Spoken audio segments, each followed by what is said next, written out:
Welcome to episode 23 of Believe in TCU. As part of the Believe Network, I'm Zion Trammell, and joining me today is my guy, Seth Dowdle. Today, we're going to be talking about some football and basketball. We'll be talking about TCU's bowl game coming up against Louisiana in the New Mexico Bowl. We'll discuss our thoughts about it in the process. Maybe not talk about the game as much, but just about that, that process in general, as well as diving into TCU women's basketball and their matchup with South Carolina. Seth, you are graduating this Saturday. How are you feeling about that? Thanks for reminding me, first of all, and I feel fine about it. It kind of snuck up because I don't have a lot to do in terms of final stuff, so right now I'm just kind of twiddling my thumbs until Saturday morning, 9 a.m. First of all, I just wanted to talk. I have a lot of things that I need to say to the TCU administration. The one is about this bowl game. The second thing is 9 a.m. commencement ceremony is terrible. What are we doing? Push that thing back an hour. Yeah, mine was a lot later. I think it was like 11 or something. I got I have lucky. no I I have no idea why this is at 9, but regardless, yeah, it'll be good. I'm excited for to get this over with, and then have my final holiday break before the real world presents itself to me. Apparently. Yeah, it's definitely, you still have a little bit of time after graduation, but yeah, it's congratulations. Just wanted to congratulate you on graduating this week. It's a big moment, and yeah, you're stepping out into the real world, as they say.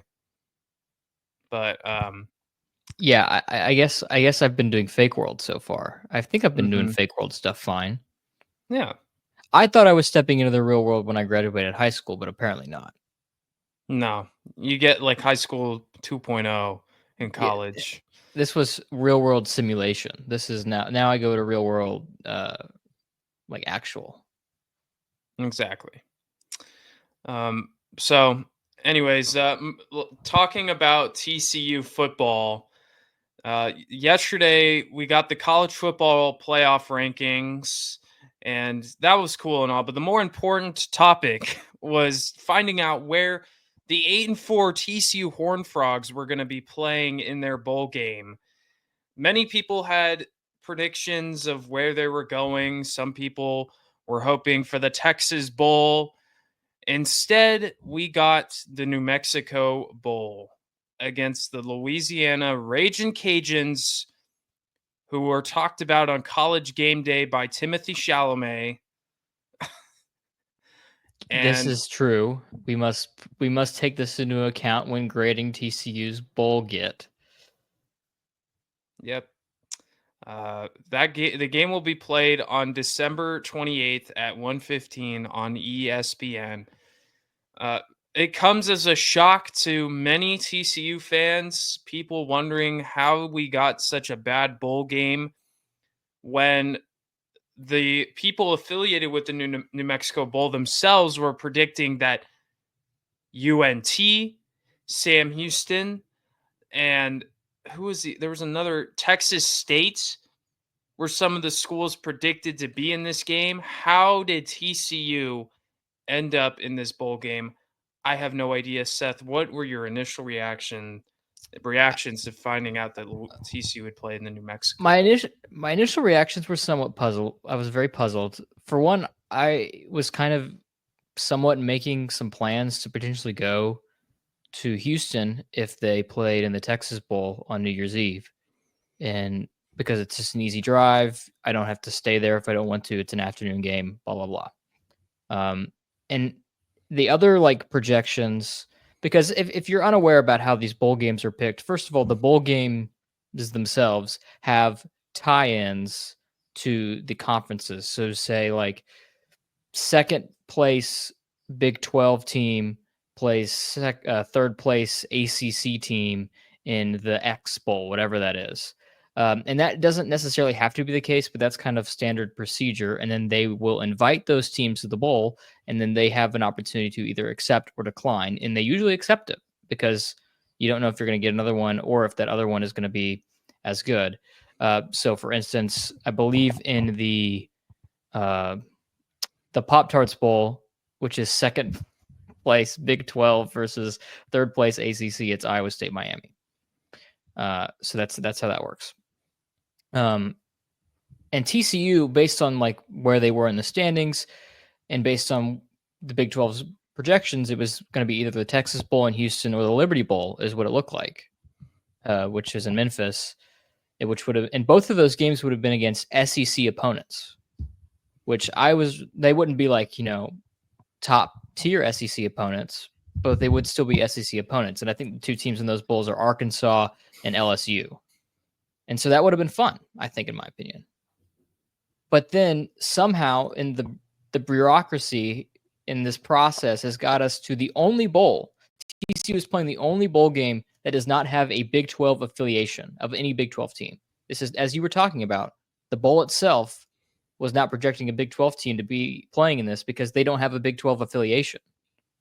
And so TCU now goes to New Mexico, which was not even on any of our radar. And how that happened, there's rumors. I don't want to speculate with rumors about, potential ADs who are not here anymore declining potential bowl invites. But nonetheless, we are now playing in the New Mexico Bowl. Here's the thing.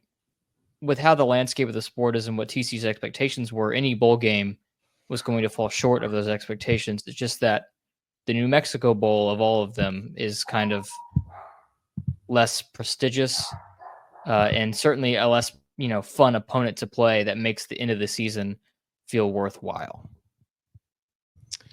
It kind of stains the excitement of playing in a bowl game. I was trying to be optimistic about TCU ending the season 8-4 with a pretty weak schedule. I was happy that they were able to turn things around and salvage something out of this season. We're playing in the New Mexico Bowl. Like, what excitement is there about playing Louisiana in this bowl game that nobody knows? Like, nobody has ever heard of the New Mexico Bowl. Maybe I'm wrong. Maybe that sounds like a casual take, but No, honestly, I have not really heard of the New Mexico Bowl, and I couldn't tell you who's played in the New Mexico Bowl before. as a bowl game enthusiast, this is one of my favorite times of the year. I have watched many New Mexico Bowls, but they are never featuring any Power 4 schools usually, or Power 5 schools in the past. It's usually, a Sun Belt team versus a, I don't know, name another G5 conference, and then you put that in there. Exactly. And it's not like it's like a bad bowl game. There are certainly worse bowl games on the schedule, but it's and Louisiana finished second in the Sun Belt. Like they made their conference championship game, and Louisiana is a good football team. They went 10-3 this year. So it's not like the opponent is super bad, but it's still like the other options are playing LSU or Arkansas. And yeah, LSU and Arkansas had down years this year, or Arkansas just had a regular Arkansas year, I should say. But LSU had a down year. It would have been a lot more fun, and it would have kind of punctuated, like if you were able to win that game, like, oh, might be going someplace. But now you're in a lose-lose situation where if you beat Louisiana, that's what you're supposed to do. But if you lose to Louisiana, oh boy, even if it's with a bunch of opt-outs, like that's a big question mark at the end of what could have been a promising end to a season. And we'll talk about this game a little more in depth as we get closer to this game. But Seth, you saw an interesting quote from Sonny Dykes in the press conference today. It was on Zoom, which I thought was funny. It didn't feature any players, but it was just Sonny Dykes. So did you want to talk about that? Yeah, Sonny, essentially he was talking about how the team was talking about opt-outs and that Sonny would be surprised if any of the team opted out. And then, that's surprising in its own right, given that TCU is playing in the New Mexico Bowl and that there are some players that are going to be draft eligible that might want to opt out. But the more surprising one was that he specifically mentioned Savion Williams and Jack Besh. And Savion is a little banged up and is TCU's best NFL prospect by far. But he kind of insinuated that he might play. And then Jack Besh, who suffered that MCL injury, who we talked about this when we were recapping the Cincy game, that it was like, all right, Jack, thank you so much for your service to TCU. Rest up for the Senior Bowl. And Sonny basically said, yeah, we think he's going to be ready for the bowl game, or might be ready for the bowl game. Which, I mean, if that's the case, then great. But I don't know. I would tell him not to play. For a game like this, it just doesn't make sense for Jack Besh or Savion Williams to play in this game. Now, if they want to, good for them. You know, if that's what they want to do, I respect it, and I'm not going to be mad at it. It just is kind of shocking that, and maybe that's just them. It's telling of this team and how they want to play together as many times as they possibly can, and this is the last chance to do it, so they want to go out there and play. And if I totally respect that, I'm just a little confused about why they would want to play in this game, but very interesting. It's rough. I'm disappointed. I think a lot of TCU fans are disappointed about this outcome. To be able to bounce back and go 8-4, and your reward is to play in the New Mexico Bowl against Louisiana on December 28th on ESPN. Pretty unfortunate, but we'll talk about that game as a little bit more as we get closer and to kind of find out some updates on player availability and whatnot. We'll talk a little bit just about the Big 12 in general. Do you want to do that? Just talk about the bowl games that each team got. Memphis gets West Virginia in the Frisco Bowl on December 17th. Would have loved to play Memphis. They're a top 25 team. I know. They beat Tulane a couple weeks ago. Mm-hmm. I would have loved to play Memphis. I think we're going to go through this and we're going to be like, I would have been like to play that bowl game. Yep. And 6-6 West Virginia gets Memphis. Yeah. A top 25 opponent, which is like, it's strange. It is strange. On December 26th, we've got Rutgers taking on Kansas State in the Rate Bowl at Chase Field in Phoenix. I'm okay with not going back to that stadium. I don't know if anyone remembers the last time TCU played a football game at Chase Field, but it was in the Cheez-It Bowl against Cal in 2017 or 2018, and there was like a bajillion interceptions, and the final score was 10-7. I don't want a national nightmare. Can't do that again. Don't want to do that. Don't want to do that. The other game on December 27th will be the Liberty Bowl, which rumors have been circulating that TCU turned down this game. It'll be Texas Tech taking on Arkansas in Memphis. Big 12 versus SEC would have been a fun matchup for the Horned Frogs. A little Arkansas BTS. A lot of Arkansas people are not happy about it having to go back to the Liberty Bowl. Apparently, they did not have a good experience last time. I think that was 2 years ago. They beat Kansas in like a really, really good game.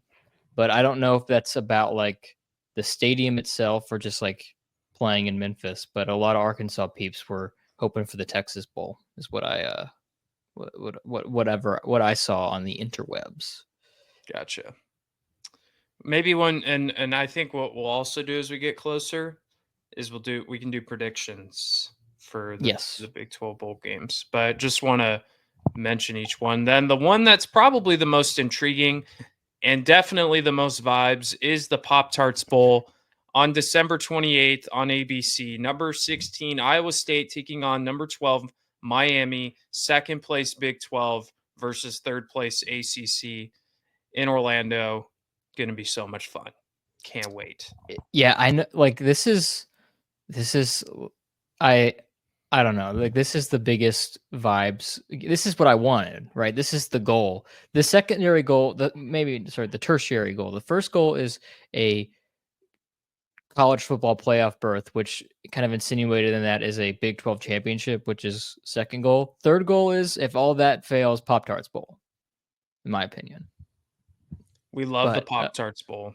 we love it. We love the Pop-Tarts Bowl. What a fall from grace for Miami.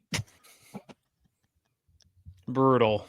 2 weeks ago in the playoff, 2 weeks later, you have to go to Orlando to play in the Pop-Tarts Bowl. Brutal. Absolutely brutal.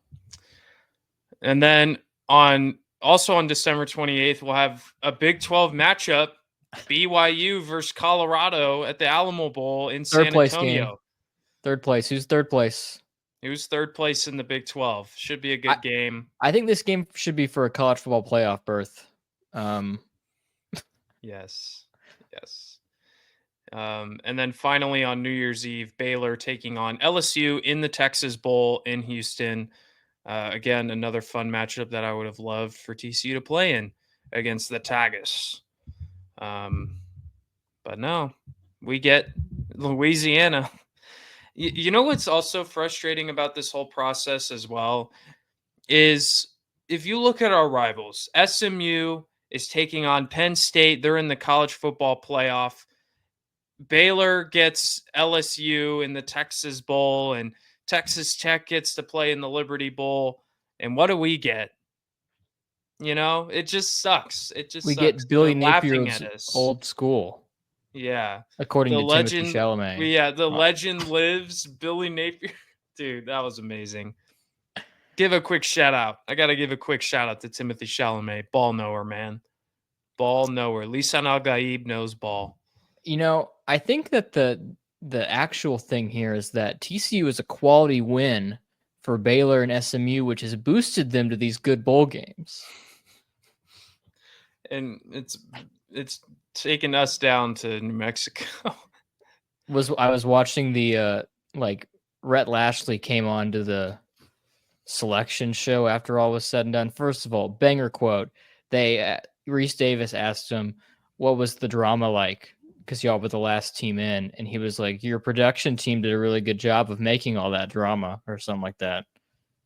Dang. And then Rhett Lashley's out here mentioning TCU as a quality 8-4 team. And I'm like, that's right. Y'all beat us by 20. Oh, nice. I like it. Shout out. I like SMU a little more today.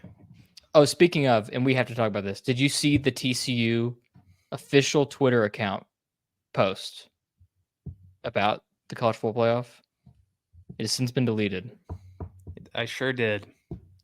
I'm disappointed in my university.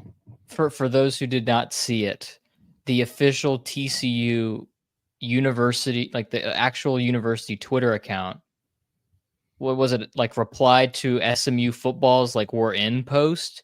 It was like, go represent DFW, so proud or whatever. Congrats, neighbor. Go and represent us, DFW well. Maybe the biggest ratio I've ever seen in my entire life. That thing was bombarded with what in the world is this? Yeah. I'm going to go out and guess that was a student that hopped on the account that runs the Twitter account and congratulated them, thinking, oh, let's be nice. Let's congratulate SMU. You don't do that on Twitter. You don't do that on Twitter. You can do that on Instagram, maybe, but Twitter is just brutal, man. You can't do it. No, I don't think you can do it anywhere. I'm just imagining like Auburn doing that for Bama. Yeah. If they made the playoff. No, you don't do that. There would be 3 Alabama rednecks in your front yard. You can't do that. You just can't. Makes no sense. Very weird. Very, very Needless to say, it's been a really weird week in TCU athletics, and we will continue talking about it now as we transition to other sports. Let's talk about TCU women's basketball. Highly anticipated matchup taking on the reigning champs, South Carolina, at Dickies Arena as a top 10 opponent. They came in ranked number 9. This was the biggest game in program history. And TCU lost. Anyways, moving on. Just kidding. Hey, hang They lost the 80. banner. Only was outscored by 1 point in the fourth quarter. They lost the game 85-52. And yes, they are only outscored by 1 in the fourth quarter, but they scored 9 points in the second quarter, 9 points in the third quarter.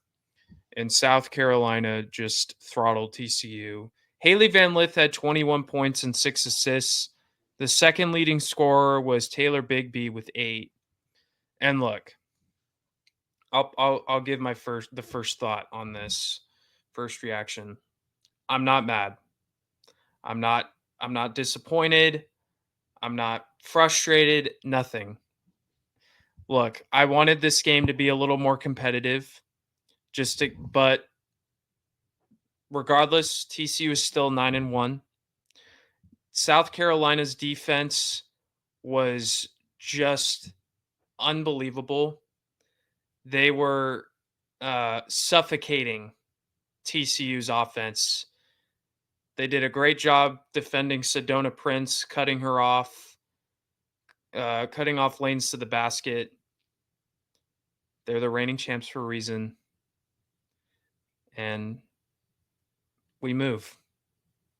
Yeah, I think we do move. We move on and we move on quickly. Please forget this. Actually, you know what? Maybe you don't.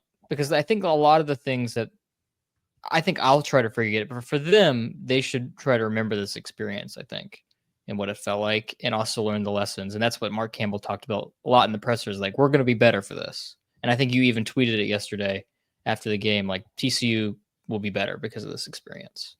Now, obviously, we would have liked to win, but you're going to come out of this hopefully with some learning experiences. It was pretty clear from the jump.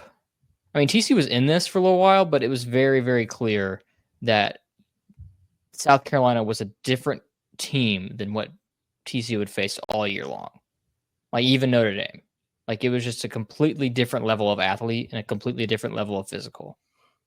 TCU was being like on the boards, especially like Sedona Prince was being like, it was like, I don't know if they were expecting like that type of attack. It was really, really like off-putting to watch.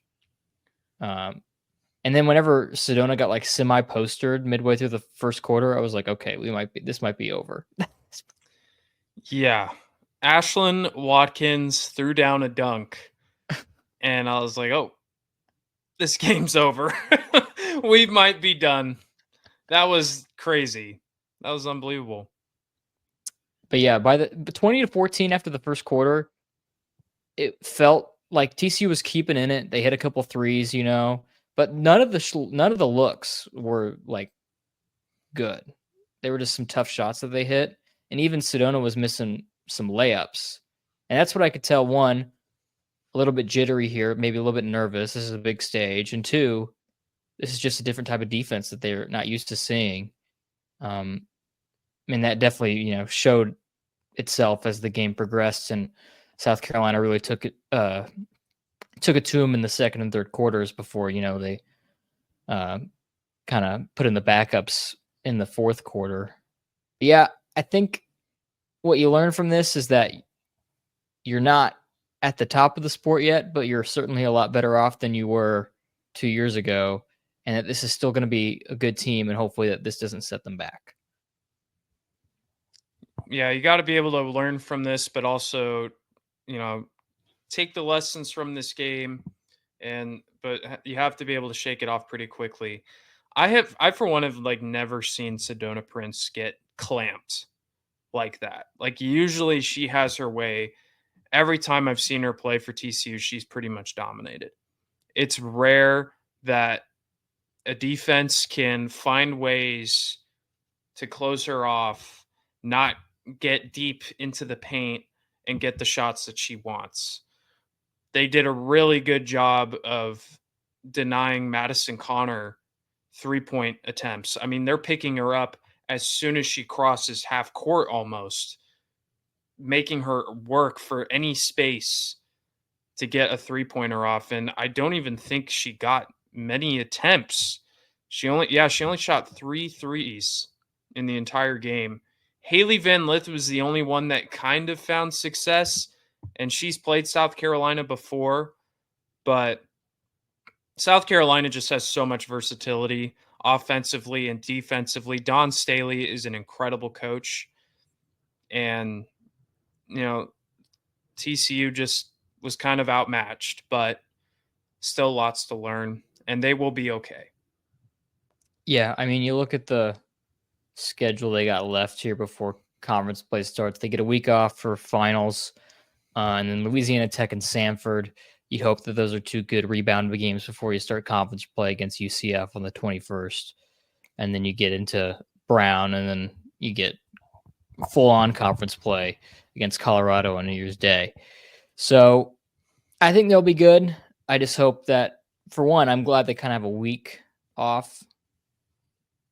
And then, think about this and then, learn from the mistakes, hopefully, and then go into the rest of the season with a new mindset about what they need to do if they want to compete at the highest level. Absolutely. I think they can still do it. They dropped 3 spots in the AP poll to number 12. That's still very, very good. And I think they'll be fine. But I'm just glad they got to play South Carolina. Honestly, I don't care that they lost by 30. Yeah, it sucks. I'm glad they got that experience because not a lot of teams get to play or want to play South Carolina in non-conference. So kudos to this program. Kudos to Mark Campbell for saying, hey, we'll play NC State, who made the Final Four. We'll play Notre Dame, in the number 3 team in the country, and we'll play South Carolina. I think that's amazing. And to walk away 2-1 in those games, that is amazing. Yep. Would have taken it. If you told me you're going to go 2-1 in those 3, I would have taken it. Little bold prediction here. This is a little tongue-in-cheek, but also maybe a little bit serious. Don't think TCU is going to be playing South Carolina in any non-conference games in any sport in the near future.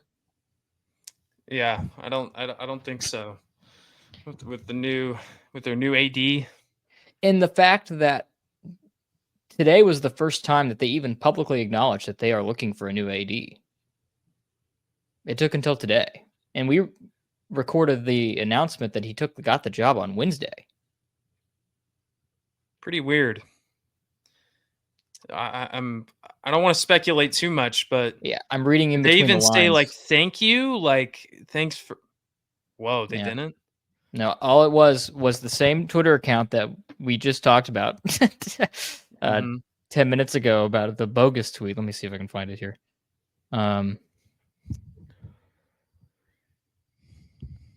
Was essentially just like, we are looking for a new AD. Here is the interim AD. Bye-bye. Yeah, we've launched a national search for our next director of intercollegiate athletics. During this transition, Mike Sinkfield has been named interim director of intercollegiate athletics. We're excited for the next phase of TCU athletics. All right. That seems pretty brief. Yep, and no acknowledgement that he's gone. Very weird. Very, very weird times in Fort Worth. Kind of a rough weekend for TCU athletics, not to mention men's basketball lost to Vanderbilt. They are going backwards, but they'll take on... In baseball or basketball? Oh, crap. In basketball. Oh, goodness. Yeah. Yep. Not baseball. In basketball. Baseball beat Vanderbilt the last time they played. This is true. TCU baseball, please save us. Yes. Men's basketball take on South Alabama next Monday. Then they'll have Montana State before they head into the Big 12 play. But that will finish things up here for this episode of Believe in TCU. You know, it was a lot of what's the word? Just disappointment. Yeah, it was a lot of mid stuff to like bad stuff happened this week in TCU athletics. TCU played in the snow, and then I think that opened up a portal into the Matrix or something like that. And then just everything has spiraled since then. Yeah, it was bad. But yeah, you can follow us on Instagram at Believe in TCU. You can subscribe to our YouTube page or listen to us wherever you get your podcasts, all at Believe in TCU. So for Seth Dowdle, I'm Zion Trammell. Thanks for tuning in. We'll see you guys next time. And as always, go Frogs.